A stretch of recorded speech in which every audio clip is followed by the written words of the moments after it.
Hey friends and welcome. It's Dr. Heather back here live from the Cardin Center for Wellness in Overland Park, Kansas. I'm not in my home office. I'm in my office here today, and I actually have some charts for you guys. So you had some amazing questions last night. So if you joined me last night as we talked about a little bit about ketones and hormones and now the ketogenic diet, or just generally how foods that you eat can actually affect your hormones, your hormone production, I have the charts that you guys asked for. It feels weird because it's backwards here on the mirror, but I want to make sure that you could actually read the chart. So as you're joining me, let me know where you're watching from, where you're joining me from. Maybe you're watching from home, maybe you're watching from your office, maybe you're watching from different parts around the world. I know this is a different time than I usually actually go live, but I want to try to have the chart in the background here, which is a normal blood vessel when we talk about cholesterol. Because I think just as we've evolved with the keto conversation, so many people have learned that not all fats are equal, not all fats are bad. So hello, Alicia, joining me from Eugene, Oregon. So hopefully the weather is nice up there. It's not too rainy. And hi, Susan from North Carolina. Been beautiful weather here in Overland Park, Kansas. But let's get right down to it. So we were taught as an 80s lady myself that fats are bad. Don't eat fat. The lower the cholesterol, the better. So many times I see patients come in because so many people last night ask about statins. So number one, I'm not your doctor. I cannot override if you're currently taking medication. I cannot tell you if your doctor said to do something to not do it because I don't have full access to your medical records. I don't know about your health history. I can certainly advocate that you be your own advocate. You can actually look up the side effects. Your pharmacist gives you the side effects of your prescriptions all the time. I can share normal biochemistry with you. So that's what we're going to talk about here today, because I had a lot of questions about statins. I made a small little comment about statins actually causing an imbalance in your hormones, and then I got a lot of questions last night. I probably could have been up all night last night. So let's just get right down to it. Simple questions. Again, this is backwards for me as I'm looking at myself and reading questions, but hopefully this is right for you guys. So cholesterol comes from healthy fats that we eat. So cholesterol is right here. Normally when you have cholesterol, it breaks down into pregnenolone, which we talked about, into DHEA, which is our anti-aging hormone. Sorry, Alicia's saying rain makes it absolutely beautiful. So it breaks down to your anti-aging hormone, DHEA, and then it further breaks down into things like pregnenolone, and then into your aldosterones. Aldosterone, we talked about when you go through PMS, breaks into estrone. Estrone can actually cause an increase of fat deposit. We also know it breaks down to cortisol, which is so important through your sleep cycle to be regulated. Irregular sleep cycle can cause your cortisol to be out of rhythm. It's so important with regular sleep. That's why people can actually increase weight gain if their sleep is out of cycle, or if your cholesterol is too low. We also see how closely related that testosterone is to estrogen.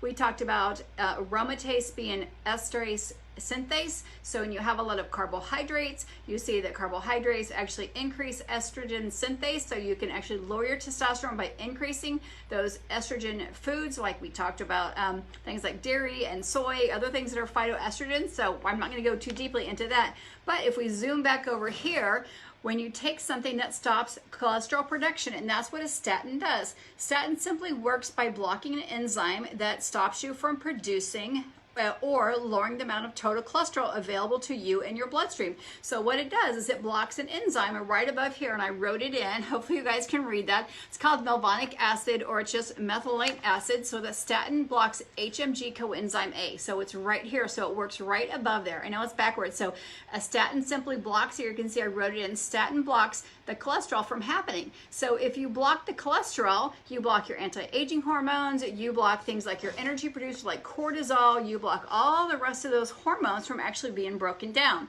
And yes, everything else is called like a glucocorticoid, a steroid corticoid, so all different forms of steroid hormones. So when you take a statin, how can it cause an imbalance in your different hormones? It can cause all these different types of things. We know cholesterol not only does many other things besides making these hormones talked about. Again, I couldn't get one graph on all of them, but the other side of cholesterol you're not seeing is things like vitamin D. It also helps your immune system. I kind of wrote that in here. It also cholesterol actually works as signaling your immune system, and it signals different immune system pathways. It's also an anti-inflammatory. So when you block that from happening here all the way over, it actually causes a domino effect in many different ways. That's why when you look at your package insert, when you get a statin, there's so many different side effects. So I just encourage you to be wise and actually just read the different types of things when you're going to see, does the risk outweigh the treatment option. So when we look at this pathway in the back, you can see as you start at the normal end, I know it's backwards for me, the normal small end is a normal capillary. The little yellow stuff is a fat particle. So we talk about LDLs, which are lousy guys, but we need some of those lousy guys or low density lipoproteins.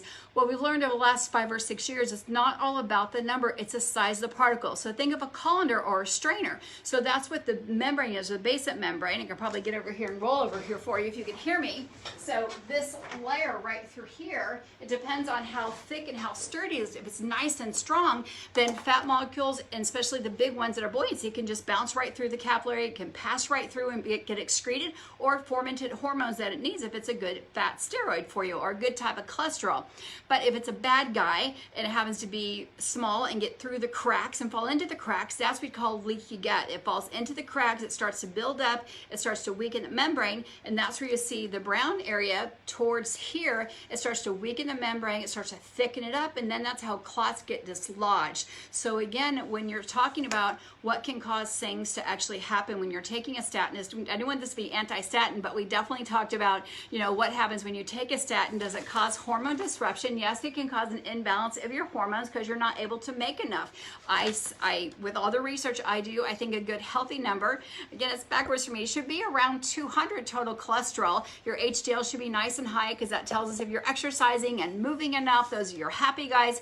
Triglycerides should be 85 to around 100 because that's what your body turns into healthy fats and make it good energy. If they're too high, that's indicative of too much sugar in your diet. If you're totally keto and you have been for many years, then your triglycerides may be higher because that's what your body's using for energy. Just as if you are diabetic, you're going to find a higher amount of glucose in your blood when you check it. If you're a keto person, you may find a higher amount of cholesterol. 20 years ago, we used to say the normal amount of total cholesterol in your diet, if you took your blood, 295 nanograms per milliliter, that was normal cholesterol. Then we lowered it down to 275. That was normal. Then we said, okay, total cholesterol, let's go ahead and lower it down again to 249. We keep lowering it, yet heart disease keeps going up and up. Diabetes keeps going up and up. And then we also look at the side effects of statins. I didn't want this to be anti-statin, but you look at the risk of statins. Risk of statins also increase your body fat. You can actually look that up on the package insert. So there's a modest amount of research that shows that it does increase your risk of diabetes, developing diabetes, or increasing your state of diabetes to a more moderate state of diabetes, and it also leads to weight gain. So again, just inform yourself, do the research. There's so much amazing research out there that all fats are not created equal and not all fats are bad. So many people can actually educate themselves and learn to eat the right fats, not have canola, not have vegetable fats, stop using Crisco, stop using vegetable oil and things like that, and just cut it out, margarine, those type of things, and have coconut oil, which have so many benefits, grass-fed butter, which we were meant to design. The other thing we're going to talk about is exogenous ketones, and not all exogenous ketones are created equal the same. So when we talk about things like avocados and coconut, which are very, very healthy fats, coconut oil is antiviral, antiparasitic, antifungal. It's great for your immune system. It's great and healthy for making nice, thick, and turgor of your skin. Again, the list goes on and on when you look at the benefits of coconut oil versus Crisco. They're both white. You can fry foods in them. They both make foods taste okay when you fry them, right? They both look the same.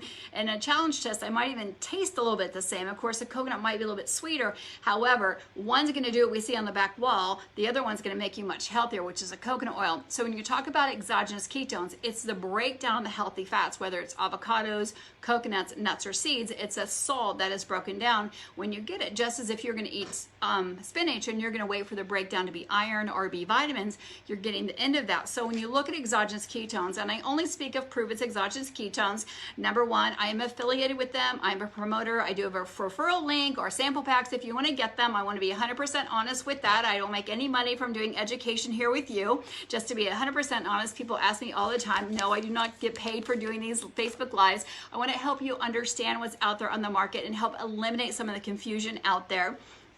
And so what I do know is that they're the world's only one that is bioidentical to what your body makes. That's why I drink them, and that's why I suggest that my family and my patients drink them. Other ones on the market have a racemic mixture. So say it'd be like a little bit of Crisco and a little bit of coconut oil, because that would be much cheaper, right? Coconut oil is much more expensive than buying Crisco. One's going to do you harm, one's going to do a lot of really good things for your health benefits. So when you look at exogenous ketones, there's 0 grams of fat in them. So whether you have a gallbladder issue, I got this question yesterday, and about hormones. I have a gallbladder. I haven't had my gallbladder out. I have a lot of gallbladder issues. You know, and that's another thing. When you're taking statins, it stops your cholesterol from being manufactured. It also can stop your gallbladder from making bile salts, which are super important if you're having things like salmon and tuna, healthy, very healthy fats for your body. Having, you know, olive oil on a salad, when you take a statin, it will stop some of that. Again, I didn't want to beat up statins. I just want to let you know what happens when you inhibit one of the functions of the liver, which is making healthy cholesterol for your body. Sorry about the camera there. So when you're drinking exogenous ketones, get this question: what happens if I have a fatty liver disease, or I have to watch the number of fats that I'm taking in? Well, the great thing is there's no fats in exogenous ketones. So there's no fats also in the electrolytes. When you look at the keto cream, there is fat in there. The fat comes from coconut oil. We just talked about the amazing benefits of it. It also has MCT oil. MCT is broken down in the liver. MCT is C8. It's very clear. And then coconut oil is actually C12, so it's lauric acid. It's actually the hard part that makes coconut a solid at room temperature. Your liver knows how to break that down. The C8, your liver specifically breaks that down into more BHB, or beta hydroxybutyrate, for energy. So that should not affect your cholesterol numbers at all, because your body knows how to break it down, because it's identical to what your body's broken down. It is in a powder form. So it doesn't have to go through the full digestive process. It's already ready to go. It's kind of like putting a fuel additive into your gas tank.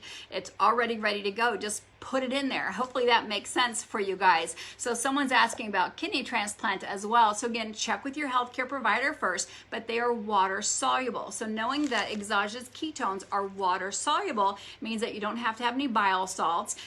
They are filtered again through your kidneys, because all water is filtered through your kidneys through that process. We only need 1 kidney for survival. I know, but we all are born with 2, but my father-in-law is a kidney transplant person, so I've done a lot of research with that and get a lot of questions about that on the keto diet, but it is water soluble. So just check with your healthcare provider first. And water soluble would be the same thing as drinking water, or taking vitamin C, or taking a B vitamin. Those are all water soluble nutrients. Same thing as having vegetables or romaine lettuce or other things like that. They're all water soluble. So just check with your healthcare provider. But I really wanted to make that clear, because I did mention about statins and hormones. So I wanted to really dedicate this time towards that, about how they're all broken down and they go through that. And when I had one more graph I was going to show you all here, because I get all excited when somebody asks me about science, and I was talking about the brain, but I did spill something on this, but I'm still going to show you anyway, because it's not backwards day. So that we talk about your brain all the time. The limbic center is the emotional center. I know we're upside down here. So this part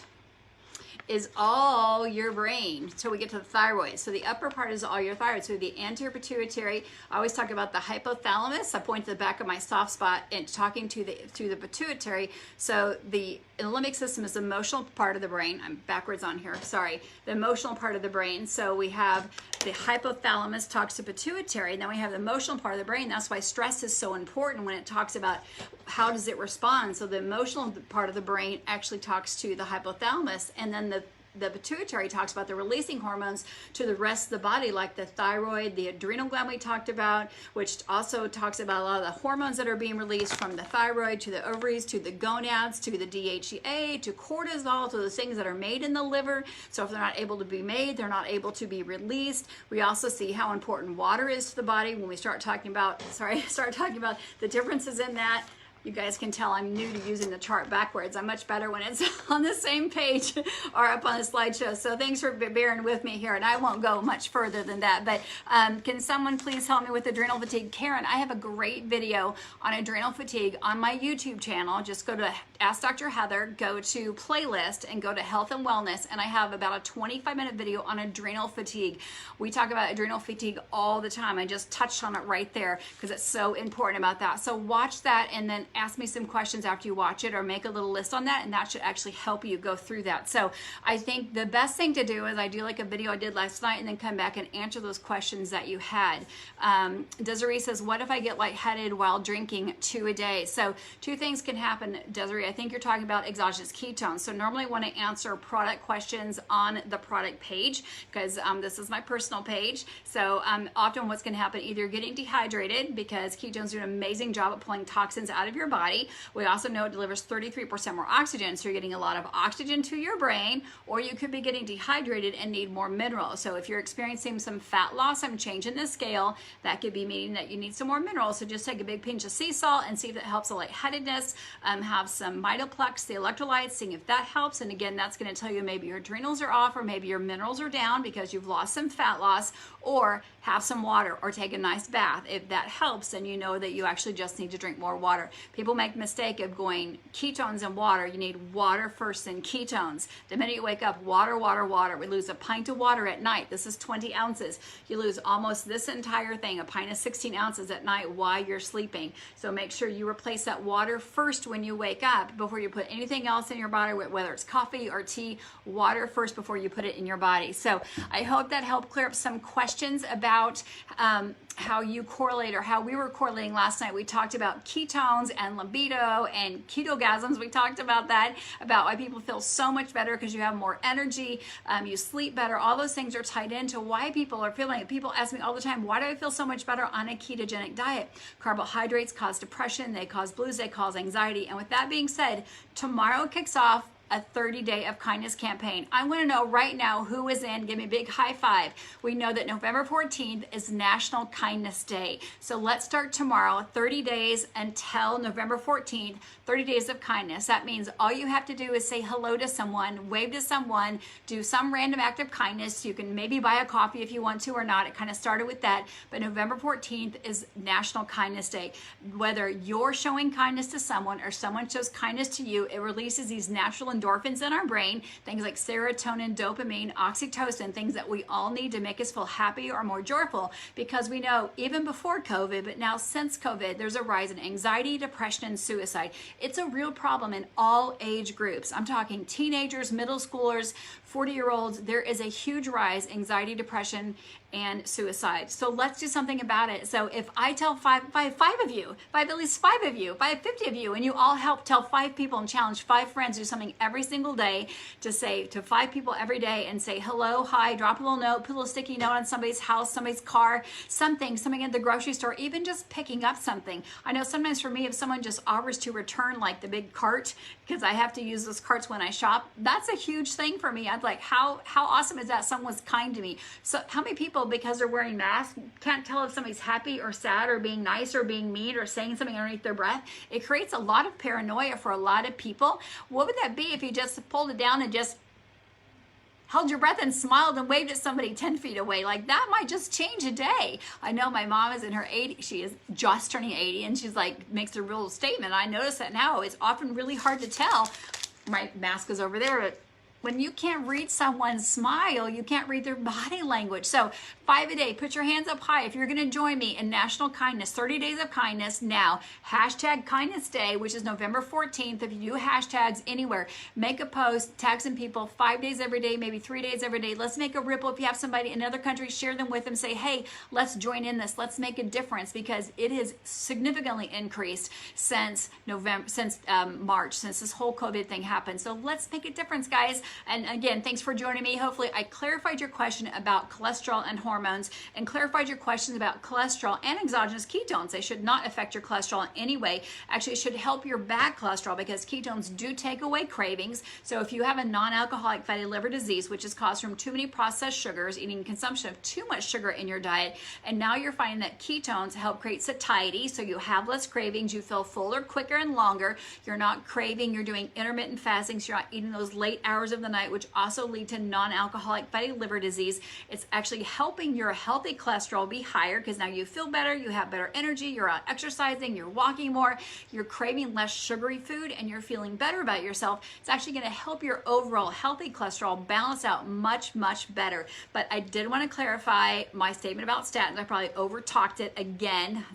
Been guilty of over-talking, just to clarify what I meant about that. So again, thanks for joining me today. As always, this is absolutely meant to be shared. It's meant to be educational and meant to be very simple educational without getting into too much big sciencey stuff. Again, always let me know where you're joining from. It always makes me feel fun. It makes me feel really good to know that I'm sharing a message. That's why I do these Facebook Lives of more than just my small little city here in Overland Park, but sharing it all over the world and all over places and helping people better understand how they can optimize their health in very, very simple ways.